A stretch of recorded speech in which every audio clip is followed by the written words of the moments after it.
Questo è il Monte San Simeone, epicentro del disastroso terremoto che il 6 maggio 1976 alle ore 21:05 ha colpito il Friuli.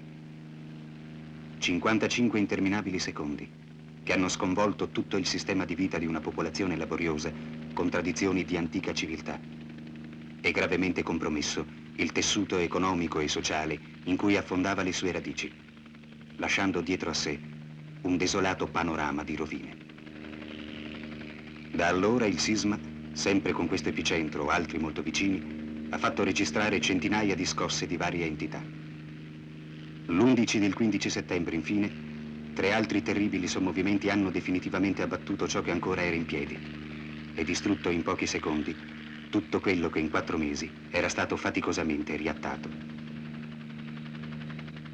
Il terremoto ha interessato una superficie pari a 4.812 km² e distrutto o danneggiato 119 comuni. La delimitazione delle zone colpite è la seguente: 41 comuni disastrati su una superficie di 1.778 km² ed una popolazione di 103.662 abitanti.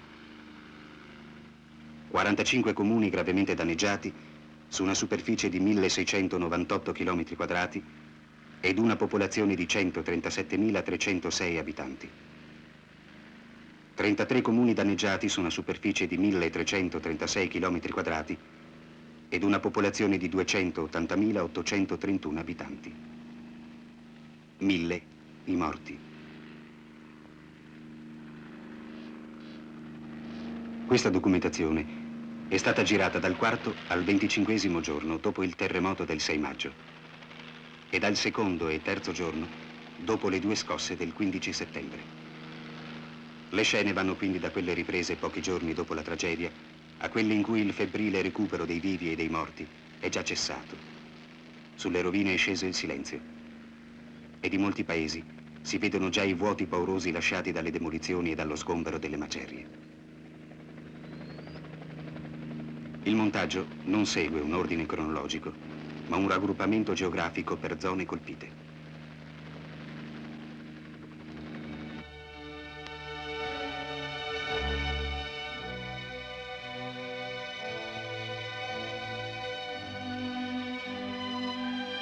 Gemona. Era un'antica città medievale, tra le più belle del Friuli.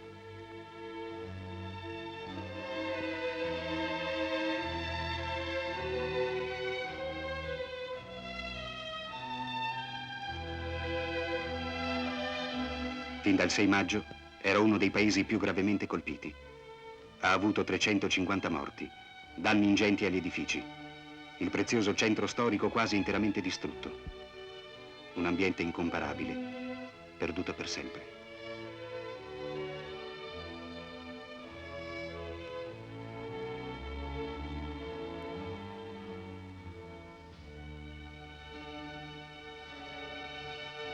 La valutazione di danni subiti, non ancora completata, data la sua vastità, al momento del 2° terremoto, è stata da questo vanificata ed è nuovamente da rifare.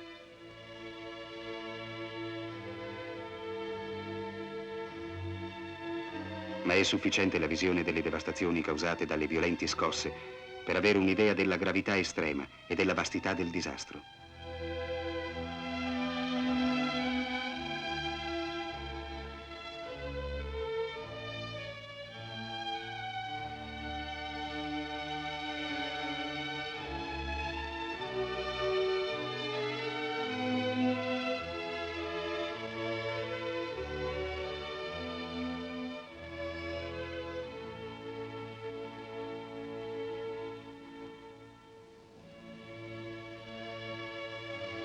Già col sisma del 6 maggio era crollato il campanile dello splendido Duomo, gravemente danneggiato anch'esso.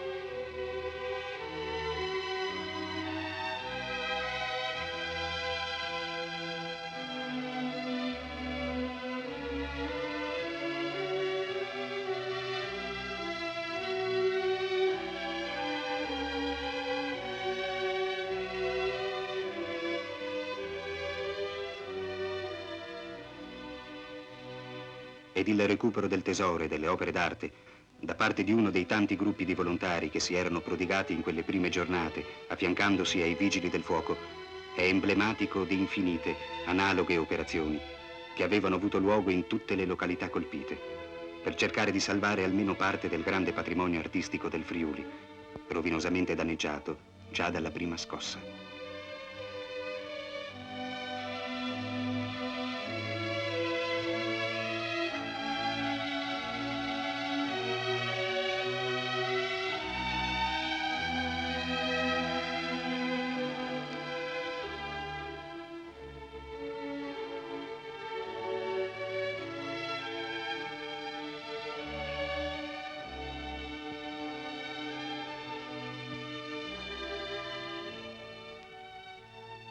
I due terremoti dell'11 e del 15 settembre hanno definitivamente annientato quel poco che si era salvato e sul quale si era ancorata la tenace volontà di ricostruzione dei friulani.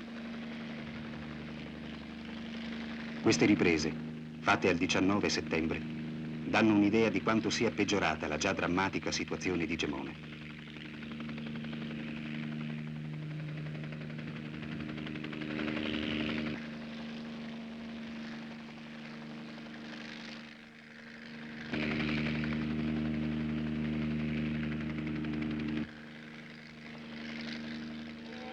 Soccorsi da ogni parte del mondo erano cominciati ad affluire a Gemona e negli altri paesi devastati a poche ore dalla prima tragedia.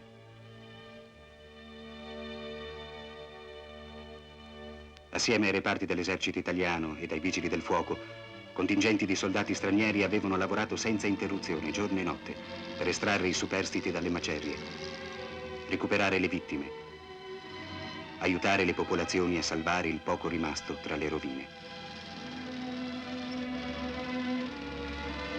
Per questi primi soccorsi e per il successivo abbattimento e sgombero delle strutture pericolanti, il loro prezioso contributo in uomini e mezzi sarà ricordato per sempre, con riconoscenza, dalle genti friulane. Lesionato irreparabilmente anche il nuovissimo ospedale di Gemona, il cui avancorpo è stato fatto saltare dai reparti del Genio, data la sua estrema pericolosità.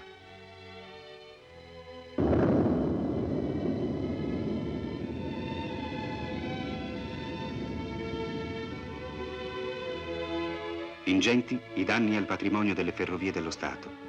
Molte le stazioni ferroviarie distrutte, le linee elettriche abbattute, i binari divelti. A poche settimane dal primo sisma, grazie al rapido intervento dell'amministrazione ferroviaria, quasi tutte le linee di comunicazione erano state ripristinate. I terremoti di settembre hanno reso inutile questa fatica. Frane rovinose hanno nuovamente danneggiato le linee ferroviarie ed il lavoro di sgombero e di riattamento tutto da rifare.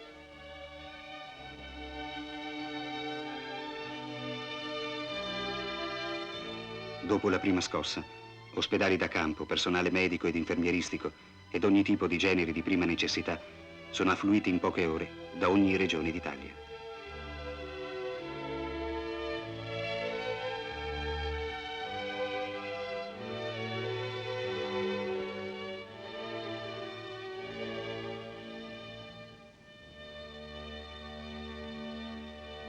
Da Gemona a Venzone, la statale numero 13.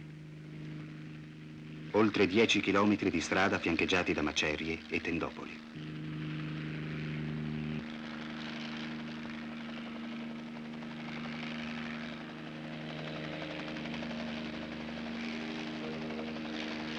Venzone, altra città storica medievale, monumento nazionale, patrimonio di tutta la cultura italiana.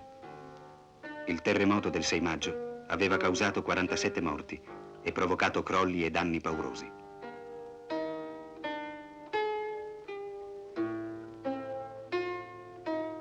Dopo la prima scossa, nulla vi era stato demolito e l'accesso ne era stato vietato.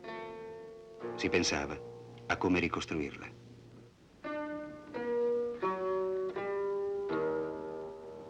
Chi ha percorso in quei primi giorni le strade di questa città spettrale, chiusa entro la cerchia delle sue mura, porterà con sé per sempre il ricordo agghiacciante di quel terribile silenzio, di quell'angosciosa assenza di vita.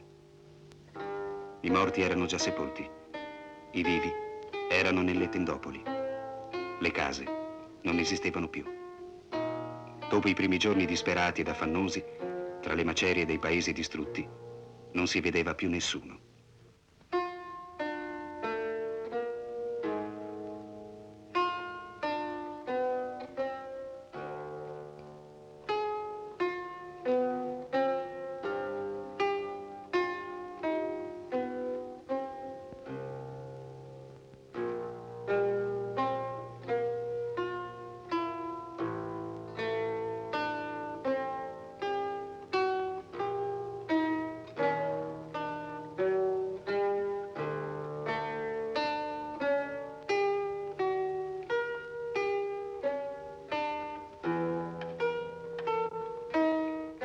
A Venzone neanche il poco rimasto in piedi dopo il primo terremoto ora esiste più.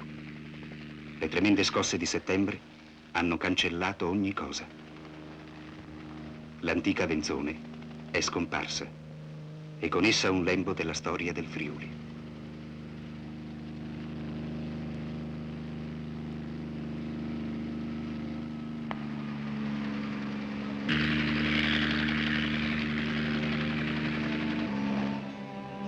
Osoppo, altro celebre paese del Friuli, danneggiato drammaticamente.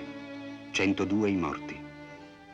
Il centro storico, interessantissimo esempio di architettura spontanea friulana, quasi totalmente distrutto già con il terremoto del 6 maggio e definitivamente cancellato dalle ultime due scosse.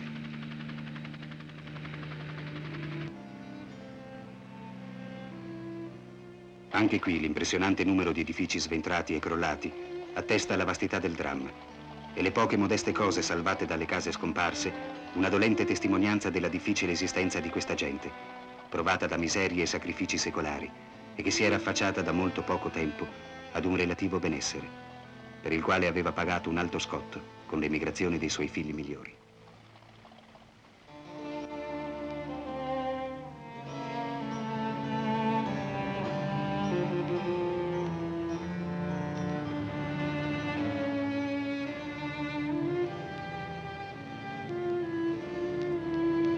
Vasti i danni anche alla rete telefonica, ma il drammatico isolamento delle prime ore è stato interrotto molto rapidamente. Le cabine mobili della SIP sono arrivate subito e dovunque.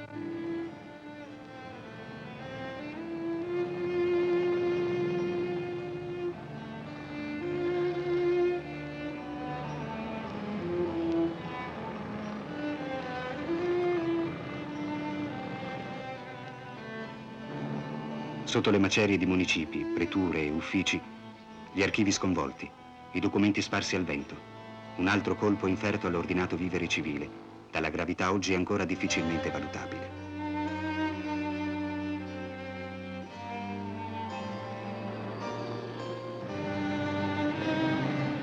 Anche ad Osoppo distrutti Duomo e campanile. La triste visione delle tante chiese e monumenti andati perduti, alcuni dei quali di altissimo valore artistico, ci accompagnerà per tutta questa documentazione.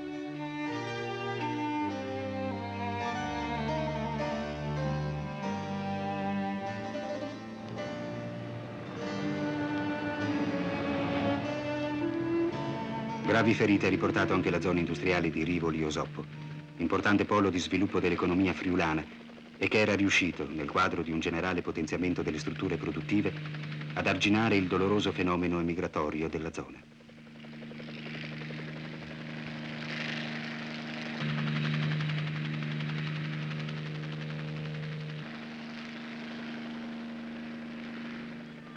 Artegna. La prima e più amara visione è quella del castello distrutto. Era il punto di riferimento del paese e nel quale esso si identificava. Lo ha perduto, assieme a 32 morti. Il bilancio della distruzione è pesantissimo.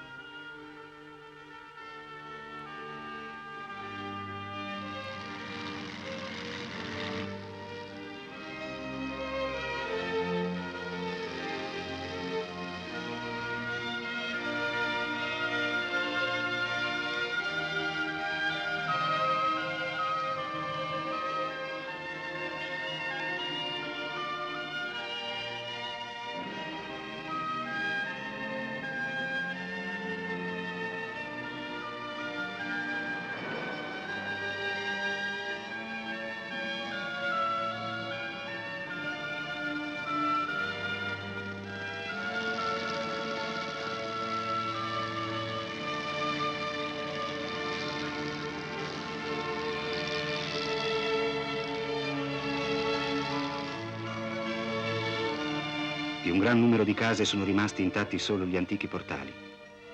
Ne hanno numerato le pietre. Vogliono ricostruirli.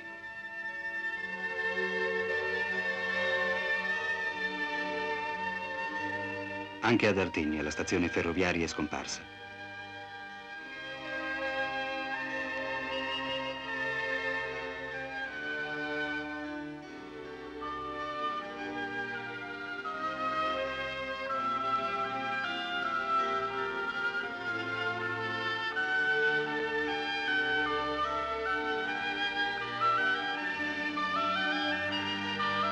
Nei vagoni ferroviari messi a disposizione, i sinistrati avevano cercato nei primi giorni un precario rifugio.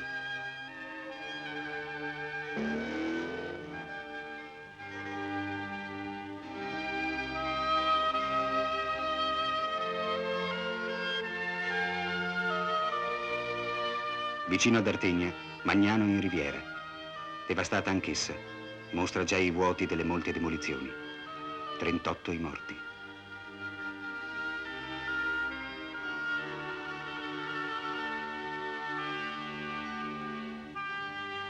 Sui tetti lesionati delle poche case rimaste, i vigili del fuoco stendevano teli di plastica contro la pioggia, che si era accanita anch'essa per rendere ancora più difficile la situazione.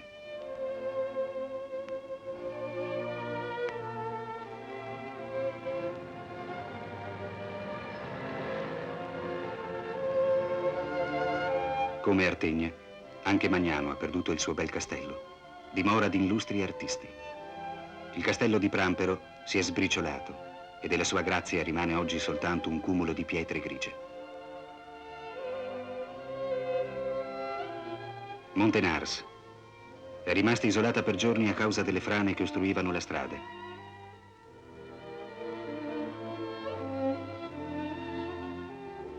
I primi soccorritori si sono trovati di fronte a un paese quasi completamente distrutto e 32 morti da seppellire.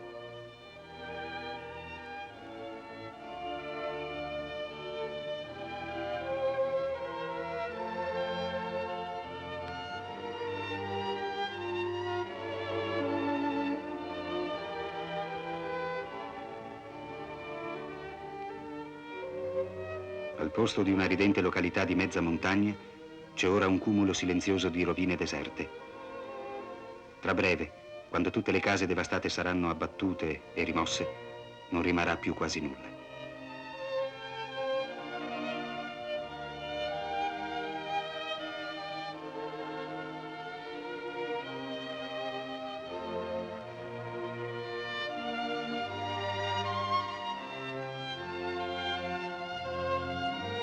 Gli abitanti di Montenars, come quelli di tutte le altre località disastrate o danneggiate, sono stati per mesi ricoverati precariamente in varie tendopoli.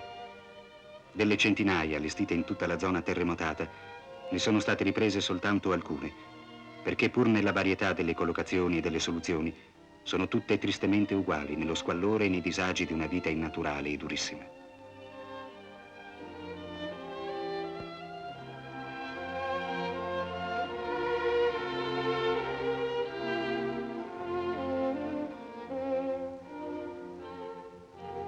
Strada turistica della Manialia. Univa Montenars a Gemona, correndo alta sulla pianura, tra ville e giardini.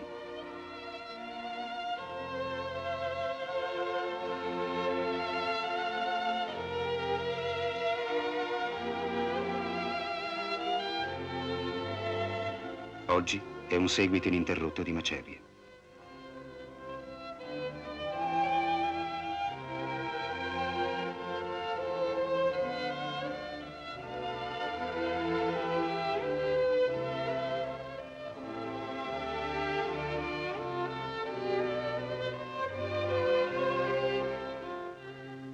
Buia. Pesantemente colpita, e tra i 29 comuni disastrati della provincia di Udine, ha pagato un alto tributo di vite umane. I morti sono 42, al terribile flagello che ha mutato per sempre il volto del Friuli.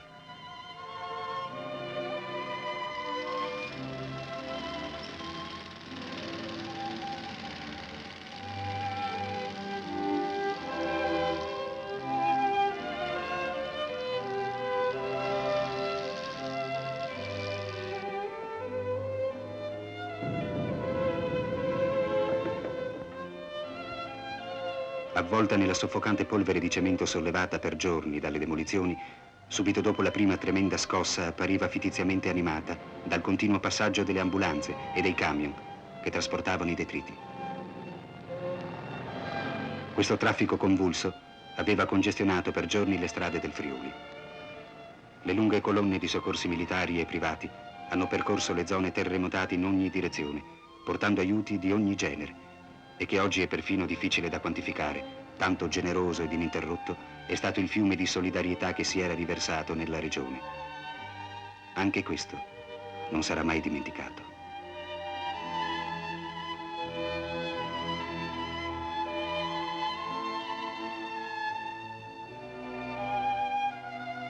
L'acqua è mancata per settimane. I danni alla rete degli acquedotti sono stati ingenti, ma il rifornimento d'acqua ai paesi e alle tendopoli è stato quasi costantemente assicurato, con uno sforzo organizzativo di notevole portata.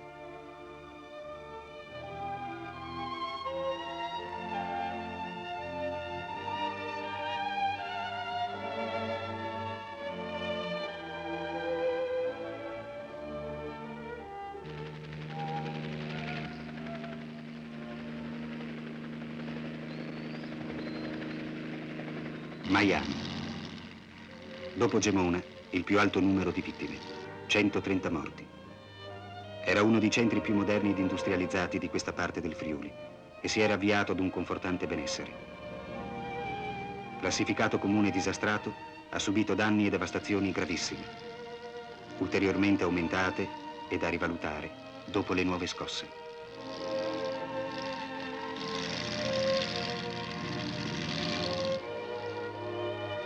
Anche molte delle case rimaste in piedi sono risultate così gravemente lesionate da renderne molto pericoloso l'accesso e difficile il recupero delle suppellettili rimaste.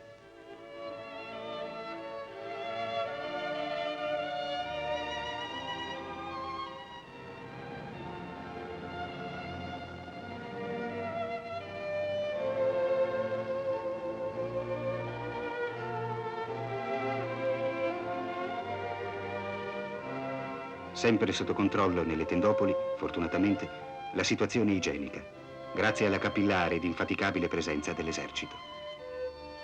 A sua volta l'Enel ha risolto il drammatico problema di una rete elettrica distrutta per centinaia di chilometri, assicurandone il rapidissimo ripristino con una presenza altrettanto capillare ed infaticabile.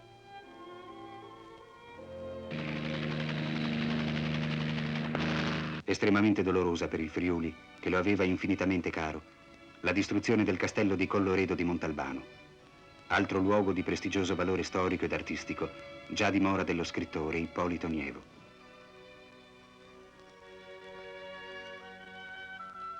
Il castello di Colloredo di Montalbano, per moltissimi, era il Friuli, e le sue rovine una visione oggi difficile da sopportare nella loro desolazione. Come un tempo vi si rifletteva il civile splendore di un'epoca, oggi vi si riflette la tragedia ed il dolore che ha colpito questa terra e questo popolo.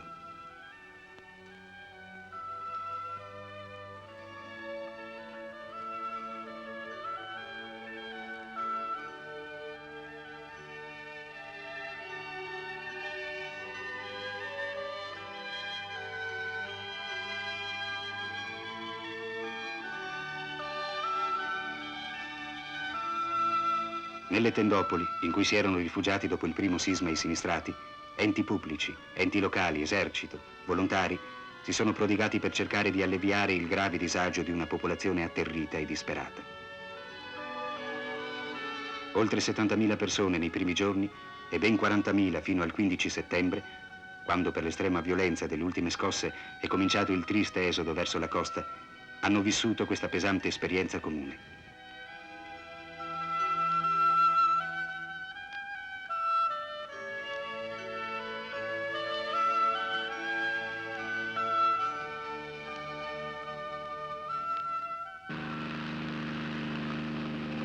Duramente colpite anche le zone pedemontane e montane, su una vasta area che arriva fino ai confini jugoslavo ed austriaco. Lusevera, piccolo paese dell'Alta Val del Torre, ha avuto 9 morti e distrutte gran parte delle case.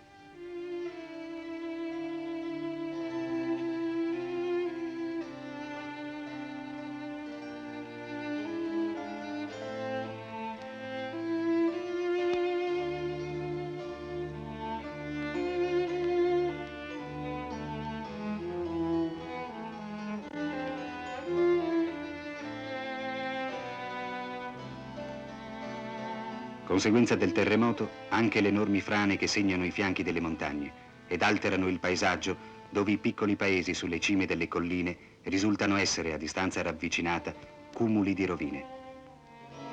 Tutta questa bella zona collinare del Tarcentino, dominata dalla catena di Musi, porta i drammatici segni della violenza del terremoto.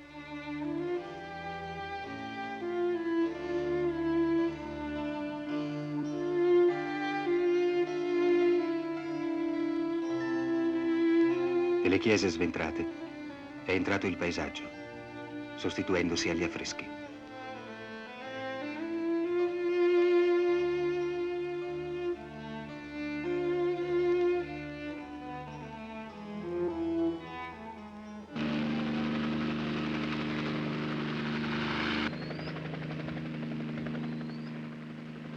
Tarcento. Non elevato fortunatamente il numero delle vittime, ma molto vasto il numero degli edifici lesionati dal primo sisma ed irrimediabilmente danneggiati dai successivi. Ancora da valutare, dopo le ultime scosse, quanti ne dovranno venire abbattuti.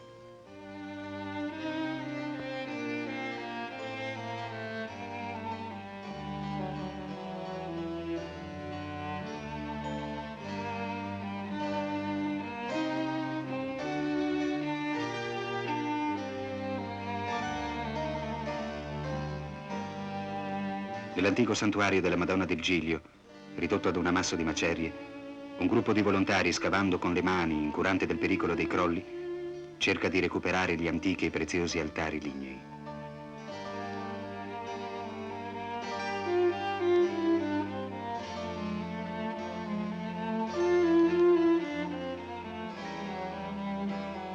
A Nimis, danneggiata anche l'antica chiesa di San Gervasio e Protasio, del VI secolo.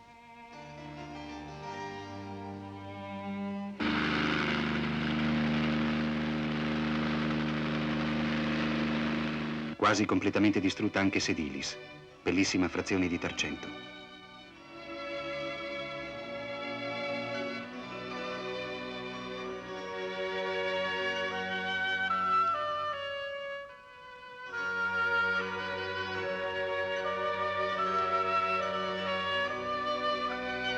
Aggrappate alla strada le tende. In collina lo spazio è avaro ed allora ci si stringe intorno al paese, ad un passo dalla propria casa scomparsa.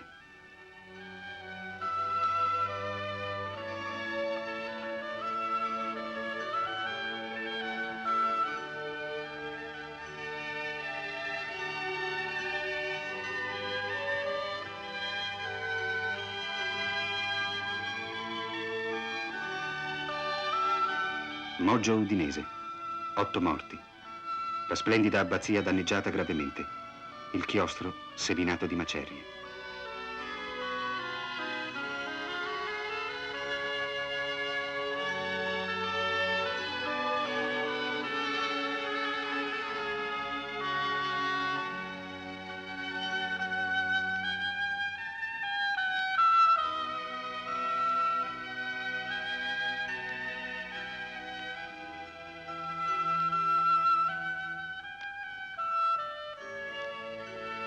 Il municipio in tende, le case sventrate, gli abitanti senza un tetto.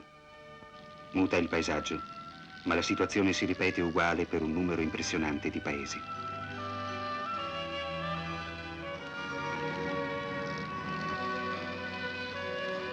Sulla strada Pontebana che porta al confine austriaco, ancora frane, ancora edifici crollati. Ci si rende conto di cosa significhino 119 comuni colpiti, 13.000 alloggi distrutti, 46.000 alloggi lesionati. Cifre queste relative ai danni del primo sisma e notevolmente aumentate dopo le ultime violente scosse.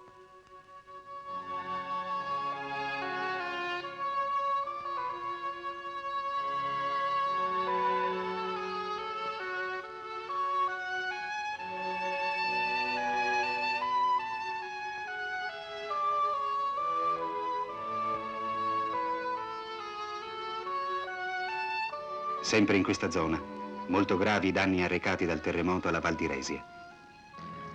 Resiutta, classificata disastrata, ha subito lesioni molto rilevanti. Molte case dovranno essere abbattute, oltre a quelle già crollate, perché pericolanti ed inabitabili.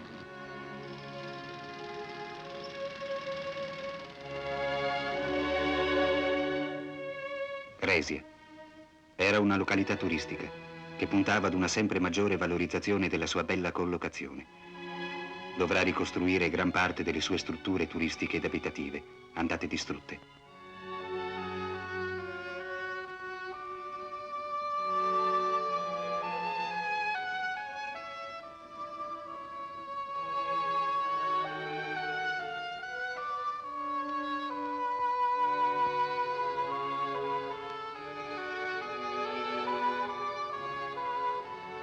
Oseaco, frazione di Resia, ha subito i danni maggiori.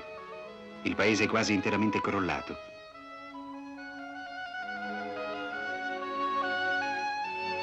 I vigili del fuoco cercano di aiutare la popolazione a salvare le poche cose rimaste, prima che tutti gli edifici disastrati vengano definitivamente abbattuti. Poche figure impietrite dal dolore guardano crollare sotto i propri occhi ciò che il friulano ha di più caro, il valore fondamentale della sua esistenza, la sua casa. Crudelmente, le tremende scosse di settembre a questo dolore ne aggiungeranno un altro, altrettanto profondo, quello di dover lasciare anche la propria terra per cercare rifugio in zone più sicure. Per una popolazione così profondamente attaccata al proprio focolare ed al proprio paese, non poteva esserci tragedia peggiore. Altra valle montana raggiunta dal terremoto è la valle del Meduno. Disastrati i paesi di tramonti di sotto e di sopra, tra le più antiche e suggestive località del Friuli, caratterizzate dalla loro bellissima architettura spontanea. Posti di richiamo turistico hanno avuto gravemente danneggiato proprio quel patrimonio ambientale unico che era la loro principale attrattiva.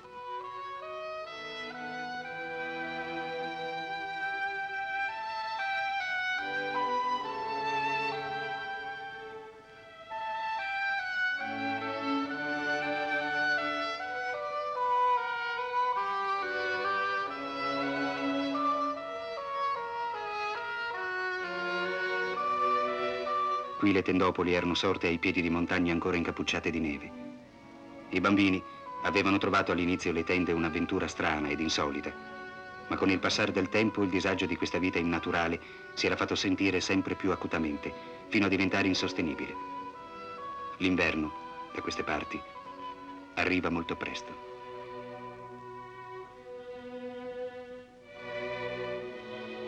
Vicini alla zona dell'epicentro tellurico, Bordano e Braulins, sulla destra del fiume Tagliamento, hanno subito danni molto estesi, come del resto tutti i comuni situati in questa fascia di territorio.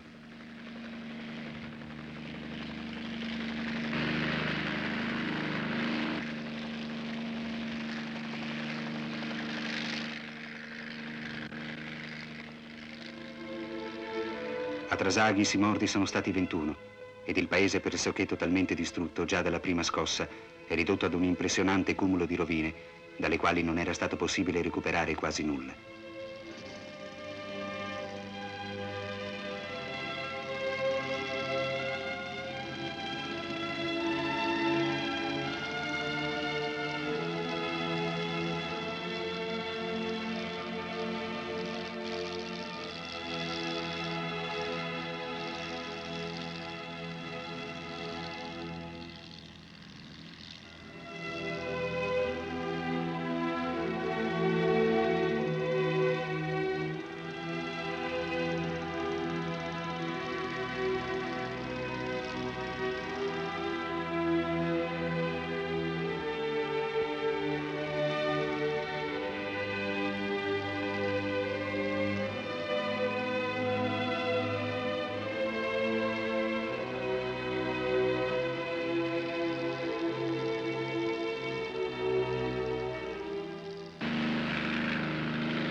Per rendere ancora più drammatica la situazione, molti di questi paesi e frazioni, la cui ridente collocazione nel verde contrasta dolorosamente con le vaste distruzioni visibili anche dall'alto, sono rimasti isolati nei primi giorni a causa delle enormi frane che ne interrompevano le vie d'accesso. Un fenomeno che si è ripetuto purtroppo anche dopo i terremoti di settembre. Questa serie impressionante di scosse ha inferto un colpo gravissimo ai già delicati equilibri idrogeologici della zona. Intere pendici sono state sbriciolate e profonde fenditure tagliano come ferite i fianchi delle montagne. È questo un altro dei tanti immensi problemi aperti dalla catastrofe.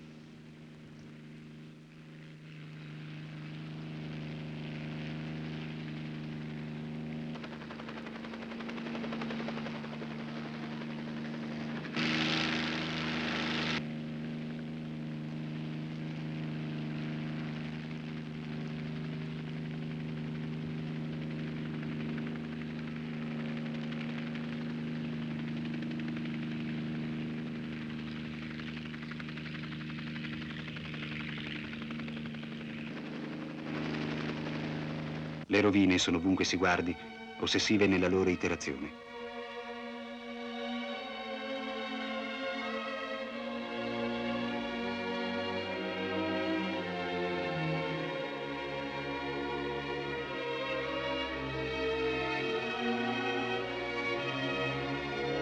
Per chilometri si incontrano ad ogni passo cumuli di macerie, che erano case, e di cui spaccati mostrano gli agghiaccianti interni, dalle suppellettili incredibilmente intatte, ed in cui la vita di ogni giorno si è arrestata di colpo, in molti casi per sempre. A Forgaria, uno dei comuni più colpiti di questa zona, sono morte 71 persone e le devastazioni provocate dal sisma così estese da aver praticamente cancellato questa bella località. Reparti stranieri, affluiti subito nei primi giorni, hanno provveduto a sgomberare rovine, a recuperare suppellettili, a demolire edifici pericolanti per rendere transitabili le strade ingombre di detriti.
Venti giorni dopo, rimosse le macerie che erano case, scuole, municipio, negozi, i vuoti rimasti sono una sgomenta testimonianza di quali squarci si siano prodotti nel tessuto della vita e dell'economia del Friuli.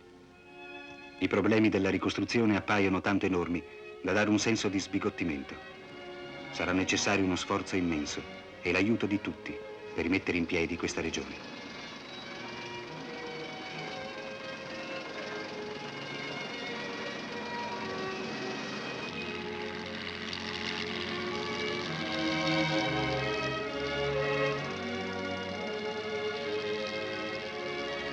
Non è il lavoro, comunque, che spaventa il friulano, ma l'indifferenza. Per conto suo ha già ripreso la fatica d'ogni giorno, badando alla vigna circondata da rovine.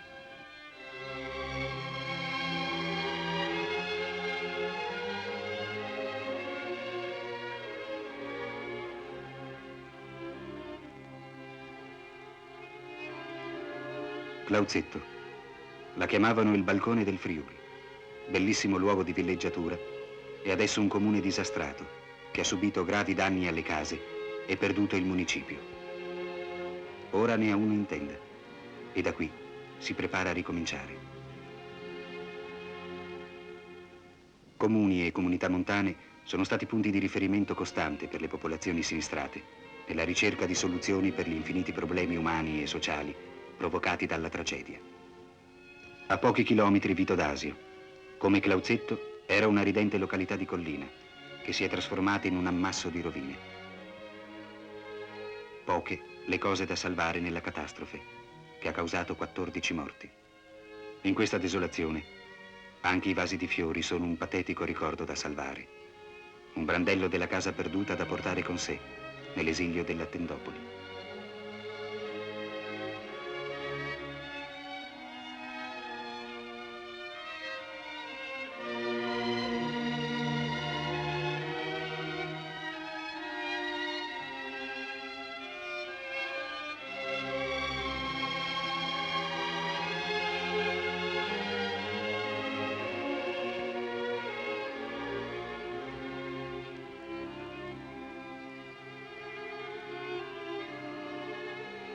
Sequals è tra i 6 comuni della provincia di Pordenone classificati come gravemente danneggiati.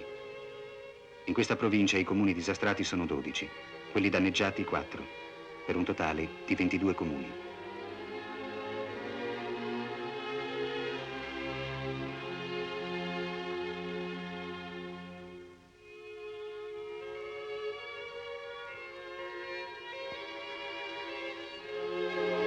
Impossibile in questa sintesi dare una visione dei danni alle aziende agricole, alle strutture zootecniche, agli impianti collettivi di raccolta.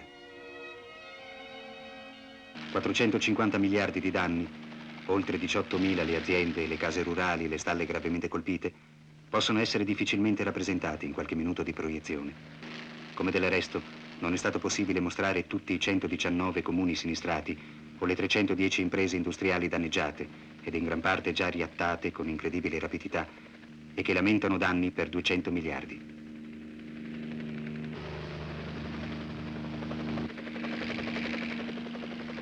E lo stesso vale per le 3.000 imprese artigiane distrutte o danneggiate, per la cui ricostruzione saranno necessari 120 miliardi, o per i 2.700 tra pubblici esercizi, negozi, alberghi, che le scosse telluriche hanno cancellato, con un danno complessivo di 90 miliardi. Sono cifre impressionanti e certamente in difetto, dopo le ultime distruzioni di settembre. Nel valutarle, non va dimenticato che il sisma ha ripetutamente sconvolto una superficie di 4.812 km quadrati di territorio, fittamente popolato. Il più esteso terremoto che abbia mai colpito l'Italia. È questo il dato che va tenuto costantemente presente, per comprendere in tutta la sua estrema gravità la catastrofe che ha colpito questa terra.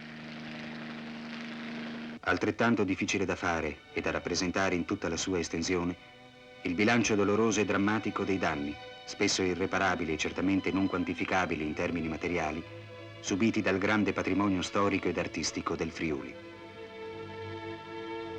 Moltissime opere d'arte e monumenti insigni sono scomparsi per sempre. Di altri si tenta il recupero, almeno parziale. Ma il segno lasciato dalla violenza terribile delle scosse che si sono susseguite, devastando con un crescendo drammatico ciò che le prime avevano risparmiato, sarà doloroso e profondo, perché inciderà su quel prezioso patrimonio culturale che è alla radice di ogni civiltà e che le conferisce la sua inconfondibile identità.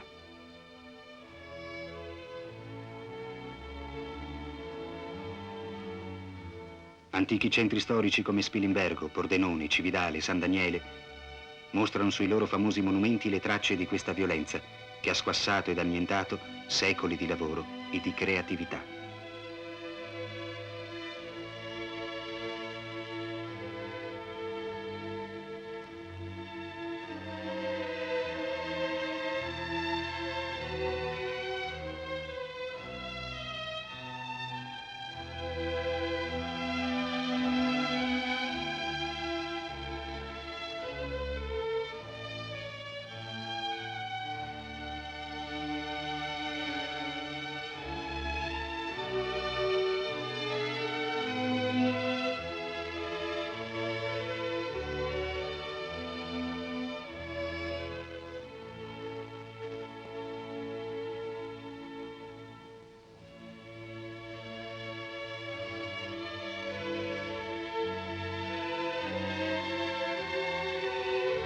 Quasi tutti gli orologi delle torri dei campanili del Friuli si sono fermati su quell'ora terribile in cui la terra ha sussultato per la prima volta, con furia inaudita, e si è spaccata, seminando ovunque lutti e rovine.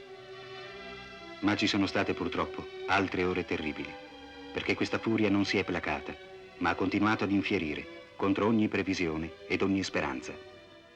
Al 6 maggio i sopravvissuti rimasero vicini ai loro paesi distrutti, alle loro case scomparse, sopportando per mesi la dura vita delle tendopoli, con la disperata volontà di cominciare subito la ricostruzione. Ci sono voluti 2 tremendi scrolloni di settembre per far mollare ai friulani la presa rabbiosa con la quale si tenevano aggrappati alle rovine della loro terra e farli accettare di trasferirsi nelle località turistiche della costa.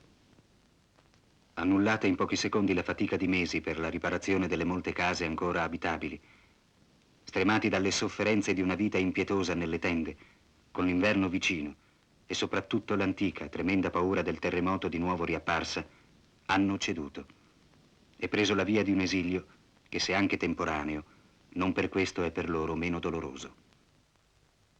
Ora avranno un tetto ed un po' meno paura, ma i problemi che si sono portati dietro sono enormi.